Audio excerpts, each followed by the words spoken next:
ہم لوگ individual level پہ سوچ رہے ہیں, as a social level entity پہ کوئی بھی نہیں سوچ رہا, اور یہی وجہ خرابی کی. ٹھیک ہے, یہی وجہ خرابی کی. ایک سوال عبدالرحمان صاحب, آج سینئر جج جسٹس منصور علی شاہ صاحب جو شاید چیف جسٹس آف پاکستان ہوتے لیکن انفارچونیٹلی نہیں ہو سکے due to the special circumstances, انہوں نے آج ایک کیس کے دوران سوالیہ انداز میں ریمارکس دیتے ہوئے یہ بات کی اور کہا ہے کہ فی الحال کوئی آئینی بینچ تو نہیں ہے, تو جو یہ غیر آئینی بینچ بیٹھا ہے اس کا کیا کرنا ہے. یعنی اٹ واز اے کوشچن کہ اگر وہ آئینی بینچ ہوگا تو باقی سب تو غیر آئینی ہو گئے نا, پھر جو غیر آئینی بینچ بیٹھا ہے اس کا کیا کرنا ہے. اسٹارٹنگ فرام عبدالرحمان صاحب. چٹا صاحب, بات اصل میں یہ ہے کہ سارا سسٹم ہی بدل گیا ہے, کوئی چیز اپنی جگہ پہ رہی نہیں ہے.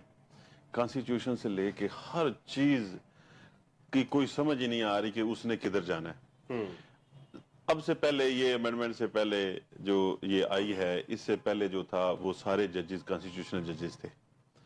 ساری جتنے بھی وہ کیسز, جس طرح کا بھی کوئی کیس ہوتا وہ سارے کے سارے ججز کے پاس لگتا تھا, اور وہ اس کے اوپر کام کرتے تھے, پڑھتے تھے, اس کے اوپر ایک ہیئرنگ ہوتی تھی اور باقاعدہ ایک بڑے اچھے ماحول میں سارا سسٹم لے کے چلتے تھے. اب دیکھیں جو ایک کانسٹیٹیوشنل جی یہ آئینی بینچ ہوگا جی, تو یہ جو دوسرے بندے ہیں, دوسرے ججز ہیں, وہ آئینی نہیں ہیں. یہ کس طرح کی تفریق ہے, یعنی کہ یہ دیکھیں میری بات سنیں, یہ خود سے ہی ایک بہت, میں تو نہیں اس طرح مطلب یہ خود سے یہ ایک اتنی بڑی بات ہے کہ مطلب جو ہے نا وہ ایک آئینی جج ہے جی, آپ آئینی ہیں, جو دوسرے ججز ہیں وہ آئینی نہیں ہیں. اب یہ دیکھیں یہ کھلواڑ نہیں ہے اس ملک کے ساتھ, اس آئین کے ساتھ کھلواڑ نہیں ہے, اس آئین کے ساتھ. اور اب دوسرے ججز کے ساتھ یہ زیادتی نہیں ہے کہ ان کو کہیں جی آپ آئینی ہیں اور آپ آئینی نہیں ہیں. میری بات سمجھ آ رہی ہے؟ تو اس طرح سارا یہ اس طرح ملک نہیں چلتے, یہ سسٹم نہیں چلتا کہ آپ نے اپنی حکومت بچانے کے لیے, یعنی 2-3 سال گزارنے کے لیے. وکلا برادری کیا کر رہی ہے سر؟ وکلا برادری بات سنیں, باتیں کرتے تھے, میں اس کے اندر میں تھوڑا سا اس میں بیسیکلی بات یہ ہے کہ آج سے یعنی کہہ لیں کہ تقریباً 10 سال پہلے کی بات کر لیں تو جو وکلا تھے, ایک سیاسی پارٹیز ہوتی تھیں گورنمنٹ کی یا اس کے خلاف اپوزیشن کی ہوتی تھی, اور ایک کانسٹیٹیوشنل لوگ ہوتے تھے جو وکلا تھے, کانسٹیٹیوشن کی بات کرتے تھے, آئین کی بات کرتے تھے. جب بھی کوئی مسئلہ ہوتا تھا آئین کے ساتھ کھڑے ہو جاتے تھے کہ ہم نے جناب یہ ہم اس سے آگے آپ کو کراس نہیں کرنے دیں گے, یہ ہماری لائن ہے, اس سے آگے ہم آپ کو جانے نہیں دیں گے.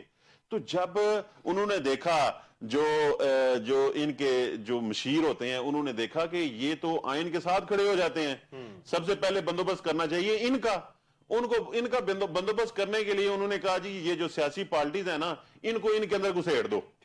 اب یہ جو سیاسی پارٹیز ہیں لائرز کو بھی ڈیوائیڈ کر دیا جی سیدھی. ہاں, جب آپ کے وکلا کے اندر یہ بات ہو, یہ کانسٹیٹیوشن کے ساتھ کھڑے نہ ہوں بلکہ ایک گروپ جو ہے وہ نون لیگ کے ساتھ کھڑا ہو جائے.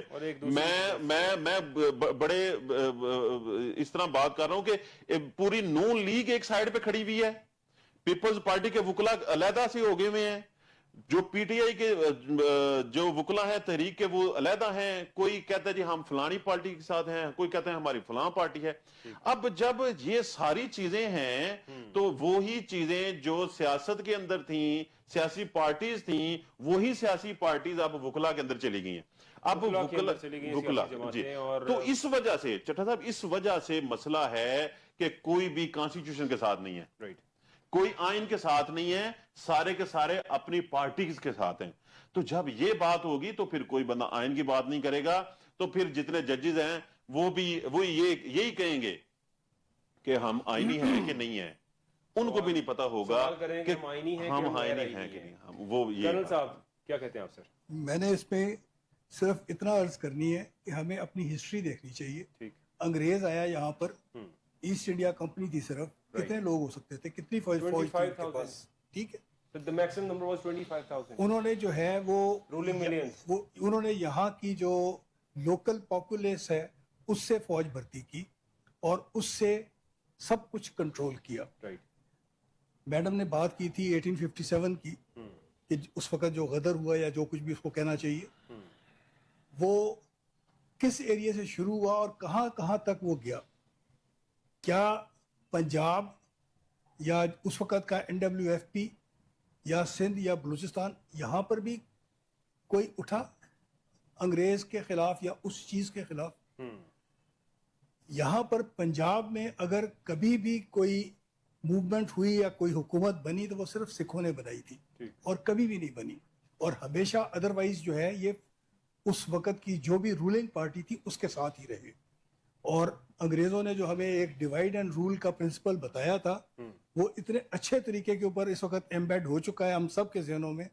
جیسے عبدالرحمان صاحب نے بات کی وکلاء کی, ہم سب ڈیوائیڈڈ ہیں, ہم کسی بھی ایک چیز کے اوپر اکٹھے نہیں ہو سکتے. اور اگلی بات جو میں صرف عرض کرنا چاہتا ہوں کہ پیسے میں بہت طاقت ہے. ہم لوگوں نے جو ہے وہ دیکھا کہ پریزیڈنشل ڈکری کے ذریعے ہمارے جو ججز ہیں ہائی کورٹس کے اور سپریم کورٹس کے, ان کے ہاؤس رینٹس کے اندر کتنا اضافہ کیا گیا, ان کی جوڈیشل پے یا جوڈیشل الاؤنس میں کتنا اضافہ کیا گیا. تو یہ تمام کی تمام باتیں نشاندہی اس بات پر کر رہی ہیں کہ یہ جو کچھ بھی قوانین بن رہے ہیں